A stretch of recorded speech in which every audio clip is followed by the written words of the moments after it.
Bismillahirrahmanirrahim. Innal hamdalillah nahmaduhu wa nasta'inu wa nastaghfiruh wa na'udzu billahi min syururi anfusina wa min sayyiati a'malina. May yahdihillahu fala mudilla lahu wa may yudlil fala hadiyalah. Asyhadu an la ilaha illallah wa la syarikalah wa asyhadu anna Muhammadan abduhu wa rasuluh la nabiyya wa rasula ba'da. Allahumma shalli ala Muhammad wa ala ali Muhammad kama shallaita ala Ibrahim wa ala Ibrahim innaka Hamidum Majid. Allahumma barik ala Muhammad wa ala ali Muhammad kama barakta ala Ibrahim wa ala ali Ibrahim innaka Hamidum Majid.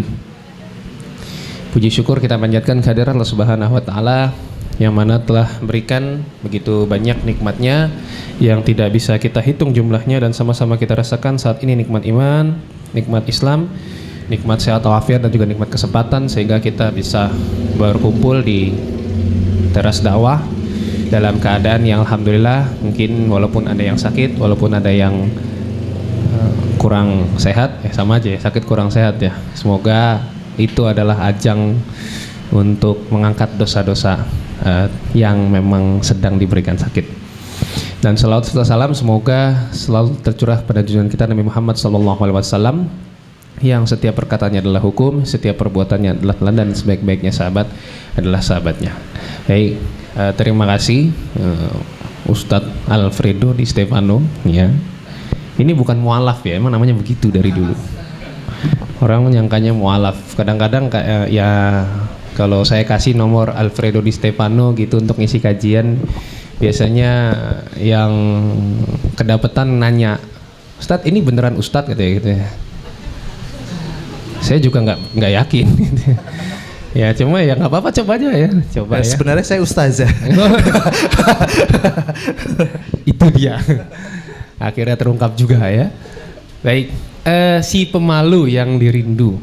Kalau ya sahabat Rasulullah SAW, teman-teman di TD ini pasti udah tahu si pemalu itu siapa ya kan? Siapa kira-kira? Putri malu. Bukan ya? Ya, si pemalu itu ya Utsman bin Affan radhiyallahu anhu.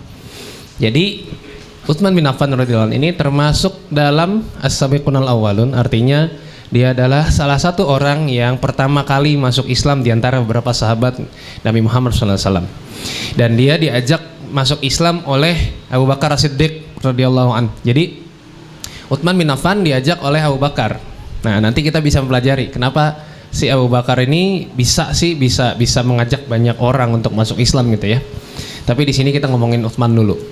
Nah, Utsman bin Affan ini terlahir dari keluarga yang memang kaya. Jadi memang latar belakang keluarganya itu latar belakang keluarga yang berada, gitu ya. Kalau kita sekarang ukuran orang Indonesia sekarang, dia lahir dalam keadaan orang tuanya punya mobil, gitu ya, punya rumah, gitu ya, sudah punya penghasilan tetap dan lain sebagainya. Jadi memang mapan, dari keluarga yang mapan. Utsman ini bukan dari orang miskin. Jadi as-sabiqunal awwalun kebanyakan dari orang-orang yang rada susah ya. Nah, Utsman bin Affan ini termasuk dalam orang yang di kalangan yang kaya. Sama seperti Abu Bakar Siddiq, dia juga termasuk sahabat Rasulullah ya, yang pertama-tama masuk Islam dari kalangan orang-orang berada, orang-orang kaya.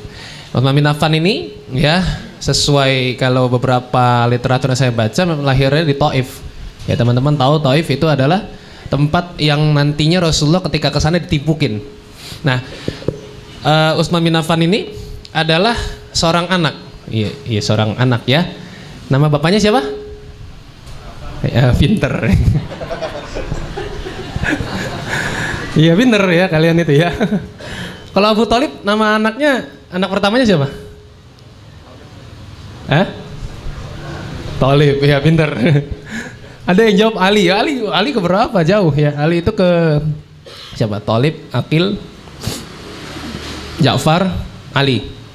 Atau Ali dulu apa Ja'far dulu? Ja'far dulu ya. Oke. Jadi Utsman ini adalah tadi ya saya sebut bahwa Utsman ini dari kalangan yang kaya. Dan kemudian memang ada beberapa hal yang perlu kita perhatikan dari Utsman bin Affan radhiyallahu anhu. Salah satunya adalah ketika Utsman itu tidak mengikuti banyak peristiwa. Ya, tidak mengikuti beberapa peristiwa yang penting di masa Rasulullah SAW.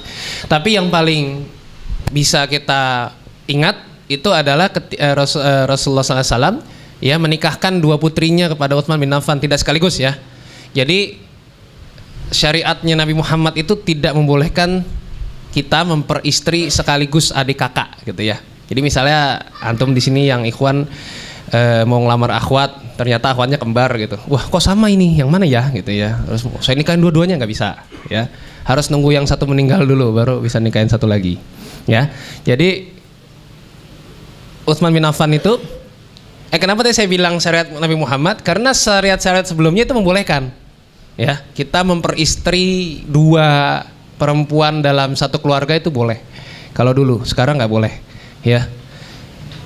Jadi kenapa sih Utsman bin Affan itu kemudian dijuluki Dzun-Nurain ya? Dzun-Nurain itu artinya pemilik dua cahaya. Karena memang Utsman bin Affan radhiyallahu anhu itu dinikahkan oleh Rasulullah SAW dengan dua anaknya. Yang pertama Ruqayyah, yang kedua Ummu Kulthum. Ruqayyah sebelum menikah dengan Utsman bin Affan radhiyallahu anhu itu sudah menikah. Kok jadi gede begini? Ya, sudah menikah dengan seorang laki-laki yang namanya Utbah bin Abu Lahab.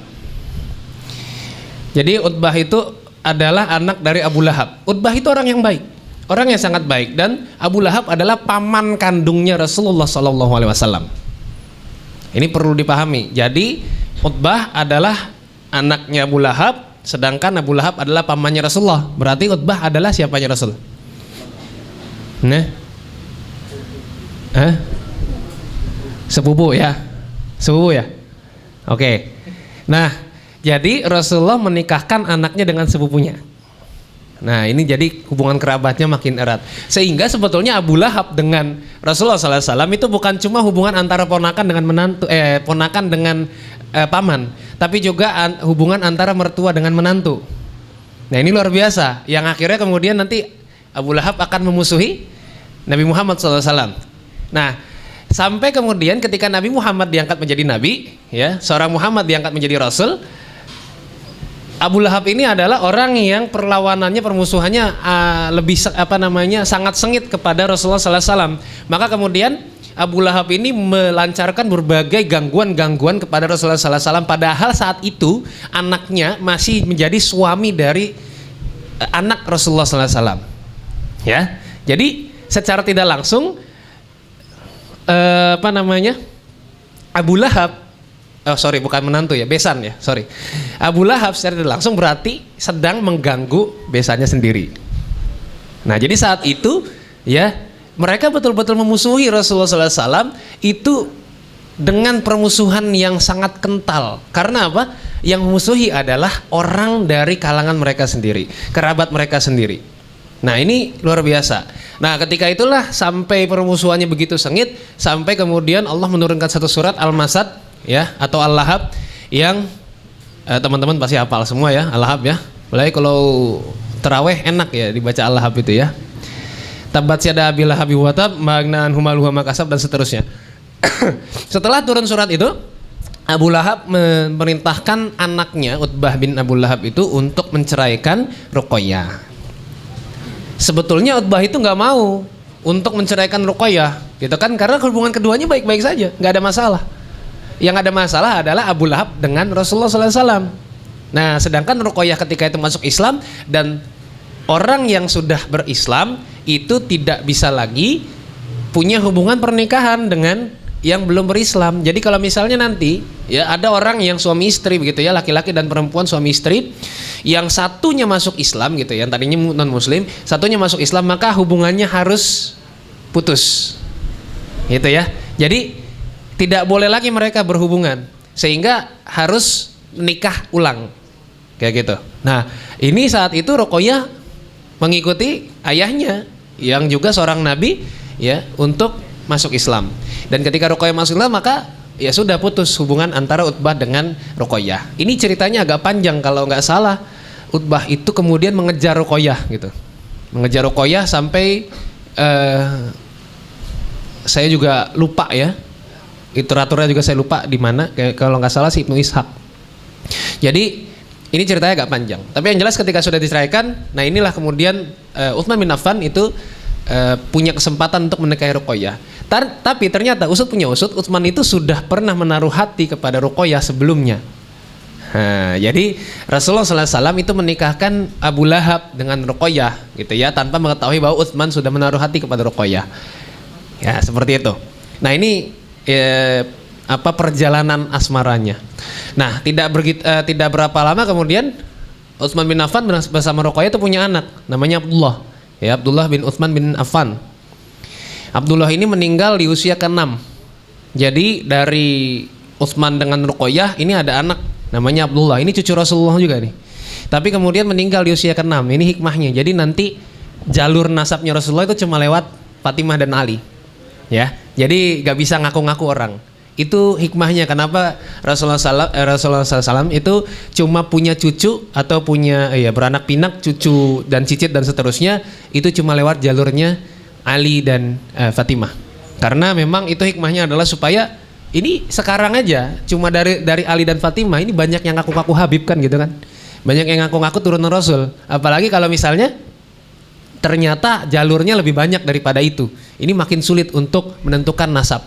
Nah makanya Rasulullah SAW ini ditakdirkan oleh Allah Subhanahu Wa Taala ya jalur keturunannya itu cuma lewat Ali dan Fatimah. Nah dan kemudian di masa pernikahannya Utsman bin Affan dengan Ruqayyah ini melalui berbagai hal. Nah salah satunya adalah saat perang Badar. Yang mana saat perang Badar itu Utsman itu punya halangan. Yang kemudian akhirnya Rasulullah SAW itu memerintahkan Utsman bin Affan untuk menjaga istrinya Ruqayyah, ya, menjaga anaknya Rasulullah SAW. Ya, saat itu berarti Utsman bin Affan tidak mengikuti perang Badar, tapi Utsman bin Affan masuk dalam 6 orang dalam golongan Ahlul Badar. 6 orang yang tidak ikut perang Badar tapi masuk ke dalam Ahlul Badar. Nah, salah satunya adalah Utsman bin Affan. Nanti 5-nya ya cari aja sendiri ya, ada 5-nya ya. Jadi 1 orang salah satunya adalah Utsman bin Affan radhiyallahu anhu yang tidak mengikuti perang Badar tapi dianggap mengikuti perang Badar. Dan Utsman ini juga mengikuti hijrah yang dipimpin oleh Ja'far ketika itu ke Habasyah. Nah jadi Utsman ini memang orang yang tidak terlalu terlihat kalau kita ngomongin peperangan di masa Rasulullah, karena memang Utsman ini bukan orang yang jago banget berperang ya, sebagaimana Ali bin Abi Thalib, sebagaimana Zubair bin Awam, sebagaimana Thalha bin Ubaidillah yang diceritakan begitu heroiknya oleh para mu'arikh, oleh para ahli sejarah, ahli sirah nabawiyah. Nah, jadi itu sedikit latar belakang yang terjadi pada Utsman. Dan ketika Ruqayyah sudah meninggal, ya, Utsman dinikahkan lagi oleh Rasulullah SAW dengan anaknya yang bernama Ummu Kulthum.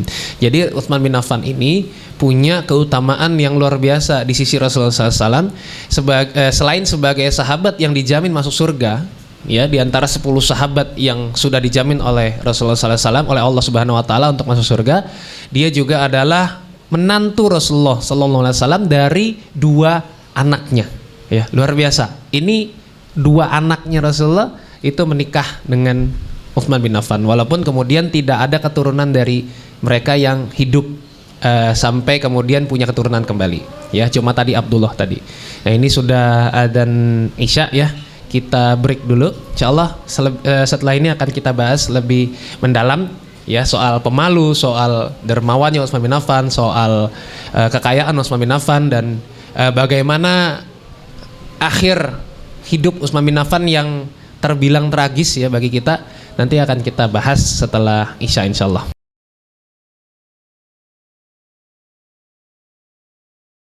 Dan Utsman itu kalau dia mandi, itu mandinya di rumah ya, di rumah ya, mandinya di kamar mandi ya. Kamar mandinya itu di bagian belakang rumahnya yang itu tertutup pintu. Kalau dibuka masih ada pintu, kalau dibuka masih ada tirai.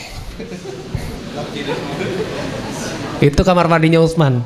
Saking malunya Utsman bin Affan, saking pemalunya, ya kan? Jadi tertutup sekali Utsman bin Affan itu. Dan ketika dalam satu hadis juga disebutkan bahwa Utsman itu pernah ketinggalan anduknya ketinggalan gitu ya ceritanya. Saya lupa anduk atau pakaiannya. Ini saya banyak lupanya, astagfirullah ya. Anduk atau pakaiannya begitu yang ketinggalan dan kemudian memerintahkan budak perempuan milik istrinya itu untuk mengambilkan anduk. Budak itu mahram. Untuk mengambilkan handuk. Ya. Terus sama Utsman taruh di situ. Jangan kamu sedikit pun melihatku karena itu haram bagimu. Nah, gitu. Padahal itu mahramnya. Nah, ini luar biasa. Utsman bin Affan radhiyallahu anhu itu sangat-sangat pemalu. Ya, jangankan kelihatan dengkul kan aurat kita ya. Dia terlihat saja bagian betisnya dia malu. Ini laki-laki loh. Oke? Laki-laki bukan perempuan. Kalau perempuan wajar. Ini laki-laki. Ini mengajarkan kepada kita, ya, yang pemalu, ya. Malu-maluin juga harus mencontoh Utsman, gitu ya. Oke, kembali lagi ke kekayaannya Utsman.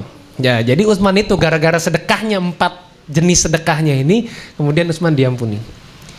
Anda tahu hasil akhir perang Tabuk itu apa? Umat Islam menang WO. WO itu apa? Nggak bertanding sama sekali. Coba bayangkan. Yang sudah disumbang segitu miliar ya. Triliunan kali, saya juga nggak tahu itu kalau dihitung. Terus sampai di sana nggak ngapa-ngapain.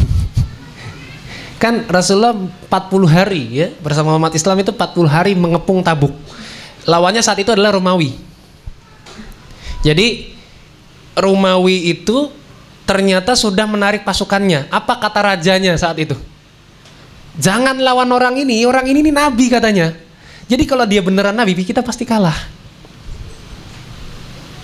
Ini yang ngomong ini orang Romawi, orang kafir. Jadi bayangkan orang ini percaya gitu. Dia agak sedikit nggak percaya, cuma dia sudah tahu hasilnya pasti kalah. Padahal pasukan Romawi itu 2 kali lipat pasukan yang dimiliki umat Islam saat itu. Ya, 2 kali atau 10 kali. Jadi kalau umat Islam saat itu 30.000, Romawi setidaknya punya 300.000 pasukan. Apa kata rajanya? Jangan dilawan, nanti kita kalah. Daripada kita ambil resiko, mendingan kita pulang. Akhirnya pulang. 40 hari Rasulullah mengepung Tabuk, tidak ada perlawanan, akhirnya Tabuk dikuasai oleh umat Islam dan kembali pulang. Nah, karena kembali pulang tanpa peperangan, maka tidak ada korban perang, satu. Dan yang kedua, bekal-bekal perang yang sudah disumbangkan itu utuh. Nah, kalau bekal-bekal yang sudah disumbangkan utuh, berarti kan boleh kembali kepada pemiliknya atau kembali kepada yang menyumbang. Kata Utsman, enggak, udah ambil aja. Ngeri nggak? Tapi kalau kita kayak gitu tuh kepikiran ya, nyumbang 10.000 bangun masjid, udah 10.000. Jadi nggak nih masjidnya? Gitu kan?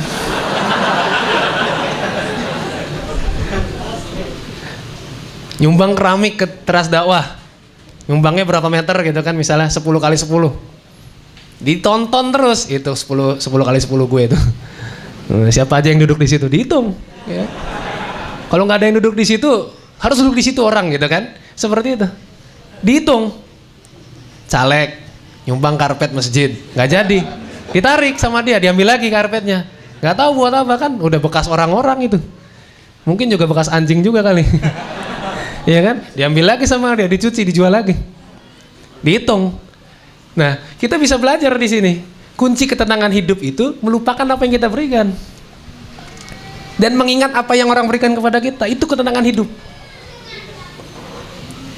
Sebaliknya, yang bikin hidup gak tenang itu mengingat-ingat apa yang kita berikan dan melupakan apa yang orang berikan. Itu repotnya kalau orang kayak gitu. Ya, makanya orang utang itu lebih galak daripada yang diutangin. Karena apa? Mengingat-ingat kebaikan sendiri dan melupakan kebaikan orang kepada dia. Ini keutamaan Utsman bin Affan radhiyallahu anhu. Terus, ya, saya lanjutkan. Kenapa si Utsman itu bisa sekaya itu? Nah, kan penting ini kan? Penting ya. Kenapa Utsman bisa sekaya itu? Jadi ternyata ada 5 prinsip bisnis yang dilakukan oleh Utsman bin Affan. Ini boleh diikutin, boleh enggak. Ini soalnya bukan prinsip bisnisnya Nabi. Ini prinsip bisnisnya Utsman bin Affan, ya. Dan yang bagi saya ada yang relevan gitu. Ada yang sebagian relevan. Jadi Utsman bin Affan itu punya 5 prinsip, seingat saya. Kuntu walid wa unammi wala asdari ribahan wala ashtari syaikhan wa ja'alu ra'sa ra'sain. Paham ya? Nah, saya tinggalkan kalau paham. Ya itulah artinya. Kuntu walids. Walids itu apa ya? Sebetulnya artinya mengobati ya. Cuma di sini maksudnya adalah saya menjadi orang yang terjun langsung dalam bisnis saya. Ya, ini Utsman bin Affan.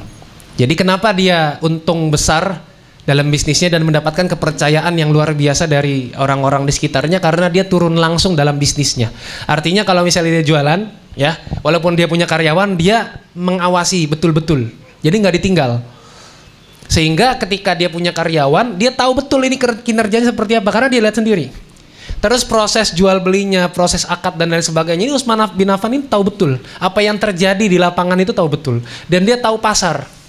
Makanya ini menjadi salah satu juga masukan buat kita ya yang mau berbisnis. Memang kita itu harus terjun langsung untuk melihat sendiri. Karena biasanya pengusaha kalau udah gede itu udah males gitu kan, udah mempercayakan orang-orang gitu. Nah, Utsman bin Affan itu selalu turun langsung, meskipun dia punya karyawan, meskipun dia punya orang kepercayaan, dia tetap turun langsung. Kuntu walids wa unami, kata dia itu mengembangkan, unami ya, nama, berkembang, tumbuh. Dia itu mengembangkan segala bisnisnya. Jadi bisnisnya itu nggak boleh stagnan bagi Utsman, selalu dievaluasi. Ini sego macan kira-kira laku apa enggak? Oh laku, saya harus buka di mana kira-kira, gitu ya. Ini kira-kira TD merchandise kira-kira laku apa enggak? Oh enggak laku, bubarin gitu misalnya. Ya kan? Jadi oh laku, buka terus. Ya, ini Utsman bin Affan. Jadi dia itu dievaluasi. Ketika laku, ketika laris, ternyata laris, dia harus mengembangkan. Dia tidak mau stagnan. Bisnis itu nggak boleh stagnan, karena itu akan menimbulkan kerugian. Kita bisa lihat beberapa usaha-usaha yang kemudian hilang ya di di Indonesia ini terutama ya, perusahaan-perusahaan raksasa yang mulai bangkrut gitu kan. Ada juga BUMN besar yang mulai menurun kualitasnya seperti itu. Tahu dia kalau sering naik pesawat ya. Jadi tahu. Karena apa? Karena tidak boleh stagnan. Makanya Utsman bin Affan itu wa unami, katanya. Saya menumbuh kembangkan bisnis itu. Saya nggak mau stagnan. Saya harus menumbuh kembangkan. Dan wala azdari ribahan, kata Utsman. Saya tidak pernah meremehkan keuntungan. Jadi keuntungan sekecil apapun, kata Utsman, itu penting. Jangan sampai diremehkan. Untung kecil itu lebih baik daripada tidak untung sama sekali. Untung kecil itu lebih baik daripada rugi. Itu prinsipnya Utsman. Jadi dia nggak mikir-mikir. Kalau misalnya, kayaknya jualan kurma ini untungnya sedikit, tinggalin deh, gitu ya. Kayaknya jualan perhiasan ini kayaknya untungnya sedikit, tinggalin deh. Kayaknya jualan kopi untungnya sedikit, tinggalin deh. Kalau Utsman, kalau selama itu memberikan untung, dia tidak akan meremehkan. Dia tetap akan mengevaluasi itu dan kemudian bisa mengembangkannya. Wala azdari ribahan, kata Utsman. Saya tidak pernah meremehkan keuntungan sekecil apapun. Wala ashtari syaikhan, ini yang keempat. Dan saya tidak membeli yang tua. Maksudnya apa? Utsman itu tidak mau memperjualbelikan barang-barang yang usang. Dia nggak mau jual barang-barang tua. Dia maunya menjual barang-barang yang masih baru. Karena orang itu, menurut Utsman, orang akan mencari barang yang baru. Ya. Ketika orang datang ke sebuah pasar, dia akan mencari yang paling baru, meskipun pasar itu adalah pasar barang bekas. Ya. Misalnya teman-teman datang ke mana yang barang bekas ini ya? Kelitian. Ketahuan memang ya, tingkat ekonominya tingkat kelitian. Datang ke kelitian misalnya, pasar kangen atau pasar kangen. Ketika misalnya datang ke kelitian, cari helm. Wih, helm bagus nih, helm. Kayak kenal kayaknya helm saya ini. Cari helm murah. Misalnya ada yang mereknya sama-sama bagus, gitu. Harganya sama segitu juga. Misalnya helmnya harganya 400 nggak laku. Misalnya helm bagus yang harusnya dijual ke pasar itu 800.000, di kelitian dijual 200.000 misalnya. Sama nih, ada dua. Yang mana yang kita cari? Yang paling mudah, ya kan? Gitu kan? Jadi biasanya pelanggan itu datang mencari yang paling baru. Makanya Utsman dalam hal ini, ketika misalnya dia jual gandum, dia jual yang paling baru. Dia nggak mau jual yang kemarin-kemarin. Yang kemarin-kemarin tuh diumpetin. Nggak kayak kita. Kalau kita itu yang kemarin-kemarin ditaruh di depan, di display, ya kan? Yang baru-baru diumpetin. Nah ini justru membuat celaka. Karena apa? Karena kalau misalnya yang lama itu nggak laku, misalnya kita jual lagi besok, yang baru itu juga jadi lama kan? Nah seperti itu. Makanya Utsman itu mengedepankan yang baru. Wala ashtari syaikhan. Saya nggak pernah membeli, nggak pernah menjual yang tua. Yang kelima, waja'ala ra'sa ra'sain.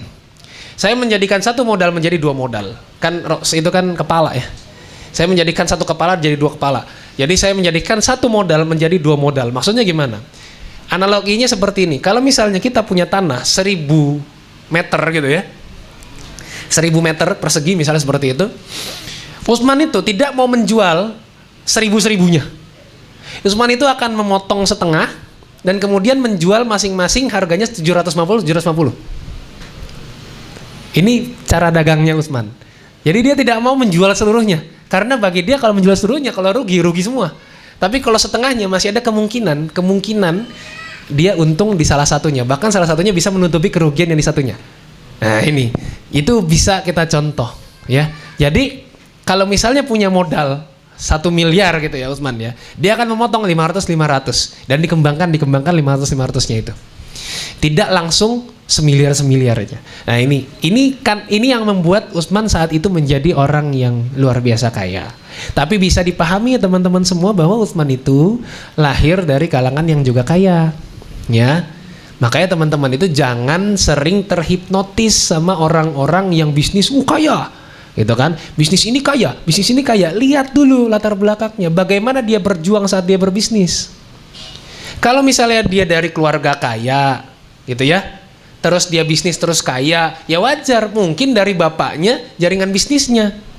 Atau modalnya sudah dikasih banyak dari bapaknya. Jadi ketika dia rugi dia nggak masalah. Gitu. Jadi jangan terlalu terprovokasi. Atau misalnya ada orang nikah, umur 20 tahun misalnya sudah nikah. Ustaz Salim umur 20 tahun deh. Umur 20 tahun sudah nikah. Terus karena saya menikah, saya dimampukan oleh Allah, jadi kaya bisa beli mobil, bisnis untung. Lihat dulu keluarganya. Kalau keluarganya orang kaya, ketika menikah dikasih modal sama orang tuanya, itu nggak usah diikutin. Kita ini cuma ngelihat pas dia kaya, nikah sama anak-anak kerennya naik mobil gitu kan. Kita nggak lihat dia dari mana asalnya. Gitu loh. Jadi kita itu perlu juga melihat itu. Jangan sampai kita itu terlalu terhipnotis. Enak ya. Kalau nikah ternyata langsung kaya, ya nggak begitu. Oh dulu dia pengamen, ya lihat dulu pengamen apa, ternyata dia nyanyi di panggung. Ya banyak yang saya kenal begitu. Kalau ketika diundang dia cerita nelongso, kayaknya nelongso banget. Padahal saya tahu nggak begitu lu gitu. Gitu kan kalau mau nelongsoan gue gitu kan, pengennya gitu. Cuma saya kurang tenar. Kan kayak gitu. Kayak misalnya Ustaz Salim, contoh kecil aja gitu kan. Ustaz Salim dulu waktu menikah, istrinya kan perempuan ya istrinya ya. Istrinya kan lebih tua. Ya waktu itu kan diceritakan bahwa Ustaz Salim itu misalnya dia menikah, istrinya itu perlu dibayarin kuliah dan waktu itu Ustaz Salim jumawa. Pokoknya nanti kuliahnya saya yang bayar gitu kan. Kuliah mahal gitu kan.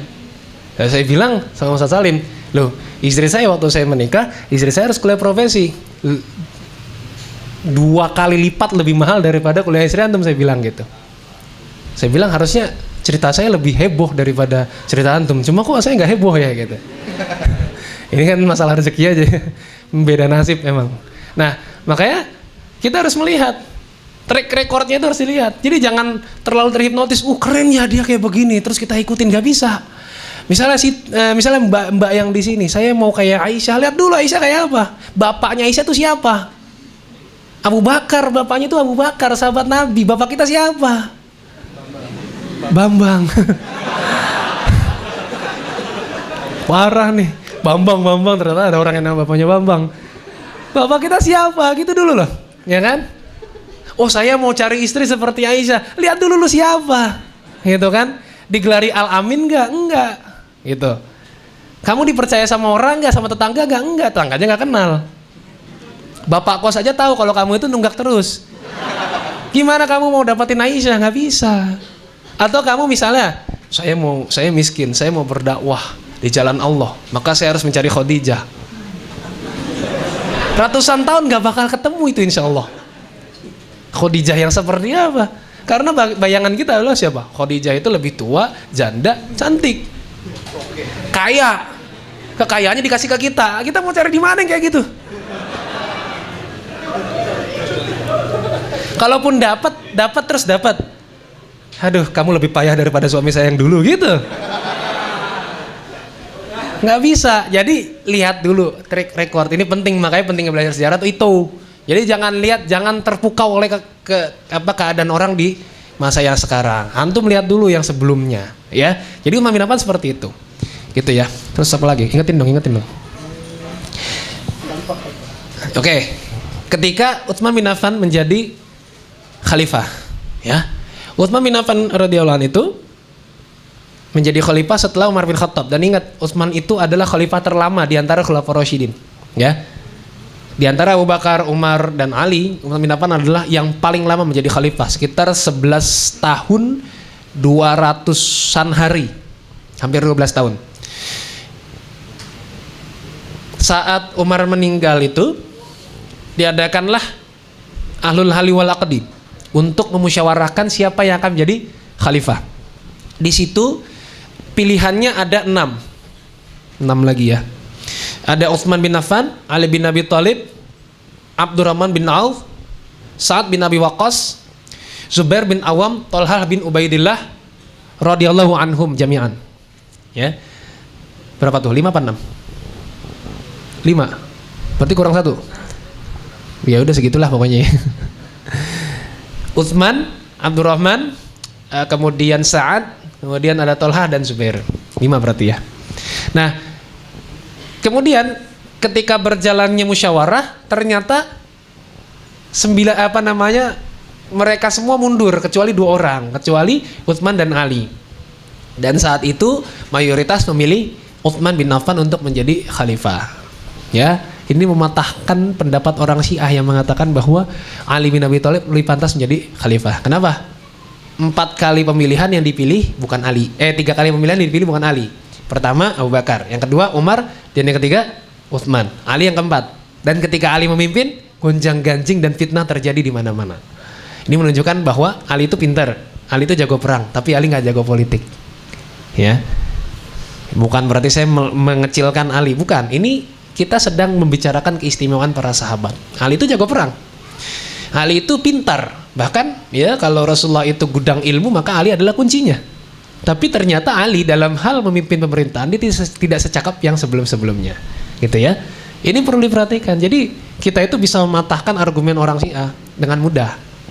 Coba lihat fitnah yang paling banyak di mana? Di Ali, gitu kan? Ini karena memang semua sahabat itu punya keistimewaan, gitu loh. Jadi kita tidak bisa mengatakan ini lebih pantas, gak bisa. Itu hasil musyawarah. Nah, yang jadi akhirnya Utsman bin Affan radhiyallahu anhu.